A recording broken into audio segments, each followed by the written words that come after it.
2025 లేదా 26లో డిగ్రీ లేదా బీటెక్ చదివారా? సాఫ్ట్‌వేర్ జాబ్ కోసం ఎదురు చూస్తున్నారా? అయితే కోడ్ జ్ఞాన్ 100 డేస్ కోర్సులో చేరండి, జాబ్ సాధించండి.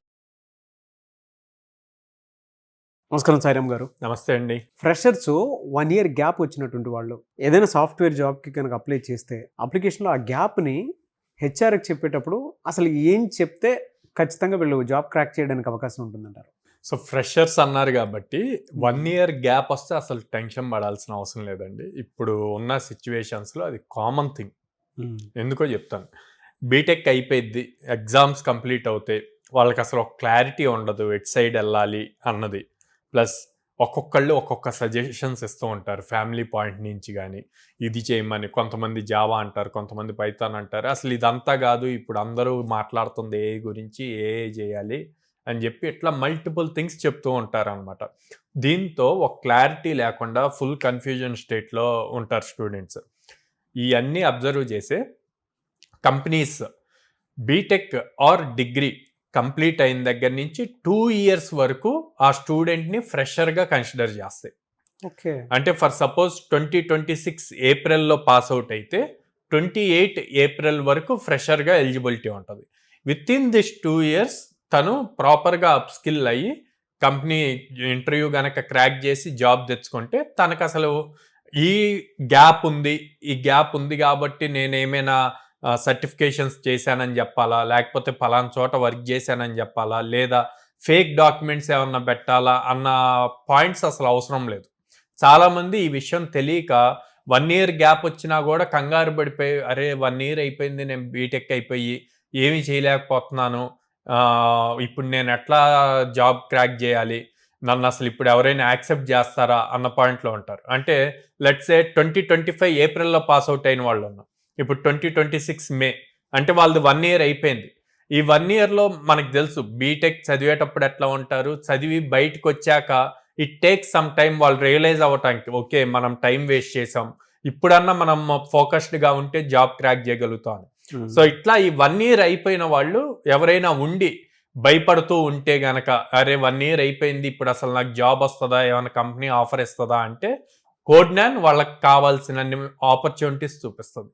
వాళ్ళు ఫోకస్డ్గా స్కిల్డ్గా జావా కానీ పైథాన్ కానీ జెన్ఏఐ కానీ ఇవి నేర్చుకుంటే గనక వాళ్ళ స్కిల్ని బేస్ చేసి వాళ్ళకి ఆపర్చునిటీస్ ఇచ్చే బాధ్యత కోడ్న్యాన్ది. సో అందుకే ఎలాంటి ఫ్రెషర్ కూడా 1 ఇయర్ గ్యాప్ వచ్చింది అని టెన్షన్ తీసుకోవద్దు. యు ట్రస్ట్ కోడ్న్యాన్, మీరు హార్డ్ వర్క్ చేయండి, Codegnan will help you to crack your job. ఎలా సార్, అంటే ఒక స్టూడెంట్ వచ్చారనుకోండి మీ దగ్గర, ఈవెన్ బిలో మిడిల్ క్లాస్ అయినా సరే, ఒక స్టూడెంట్ మీ దగ్గరికి వస్తే ఫినాన్షియల్గా వాళ్ళు ఇబ్బంది పడేటువంటి వాళ్ళు కూడా ఉంటారు, కొంతమంది టాలెంటెడ్ ఉంటారు. వాళ్ళ దగ్గర నుంచి అండ్ మీరు స్టూడెంట్కి వీక్లీ ఎన్ని ఆపర్చునిటీస్ ఇస్తూ ఉంటారు, అండ్ కోర్స్ ఎన్ని డేస్ ఉంటుంది, ఎలా గైడ్ చేస్తూ ఉంటారు? సో ఫస్ట్ ఫీజ్ పాయింట్లో చూస్తేనండి, బిలో మిడిల్ క్లాస్ వాళ్ళు ఎక్కువ ఫార్మింగ్ బ్యాక్గ్రౌండ్ నుంచి వస్తూ ఉంటారు. వాళ్ళకి 0 డౌన్ పేమెంట్, అంటే వాళ్ళు ఈఎంఐ, మన ఫీజు 50,000 అయితే వాళ్ళు ఈఎంఐ 6 మంత్స్ కానీ 8 మంత్స్ కానీ 10 మంత్స్ కానీ చూజ్ చేసుకోవాలండి. ఫర్ సపోజ్ 10 మంత్స్ చూజ్ చేసుకున్నారనుకోండి, అప్పుడు ఎవ్రీ మంత్ 5,000 అవుతుంది. So on top of it ఒక 1,200 రూపీస్ ప్రాసెసింగ్ ఛార్జెస్ అవుతాయి అనమాట. అంటే అరౌండ్ 51,500 అట్లాగా అవుతుంది అనమాట. సో అది మంత్లీ ఈఎంఐ లెక్క ఎవ్రీ మంత్ 5,000 to 5,500 మధ్యలో అవుతుంది. ఇలాగా ఫస్ట్ డే జాయిన్ అయ్యేటప్పుడు ఏ ఫీజు పే చేయకుండా డైరెక్ట్గా ఈఎంఐ ప్రాసెస్తో ఎవ్రీ మంత్ వాళ్ళు ఈఎంఐ పే చేసుకోవచ్చు, లేదా డైరెక్ట్గా మనతో మాట్లాడి మనం ఫీజు డైరెక్ట్ పే చేయొచ్చు అనమాట.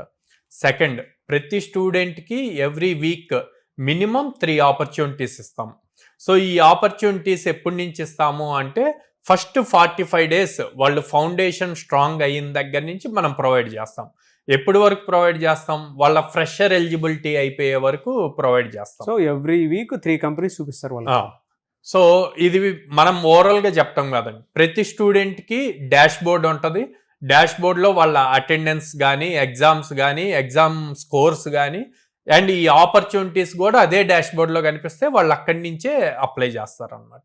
ఈవెన్ వాళ్ళు నెక్స్ట్ రౌండ్కి వెళ్ళారా లేదా అన్నది కూడా ఆ డాష్ బోర్డ్లోనే కనిపిస్తుంది. సో ఇప్పటి వరకు కోడ్న్యాన్లో 4,100+ స్టూడెంట్స్ ప్లేస్ అయ్యారండి. మీరు వీళ్ళందరి డీటెయిల్స్ కూడా మా కోడ్9 ప్లాట్ఫామ్లో డైరెక్ట్గా చూడొచ్చు. అండ్ చాలా మంది రివ్యూస్ మీరు తీసుకున్నారు. రీసెంట్ గా కూడా చాలా మందికి 6 lakhs 8 lakhs ప్యాకేజ్ వచ్చాయి. అవునవును. TCS, ఇన్ఫోసిస్, విప్రో నుంచి, కాగ్నిజెంట్ నుంచి వచ్చినాయి అనమాట. సో ఇంత ఎక్స్పీరియన్స్ మీద చెప్తున్నాను, ఫ్రెషర్ కి 1 year కెరీర్ గ్యాప్ వస్తే భయపడాల్సిన అవసరం లేదు.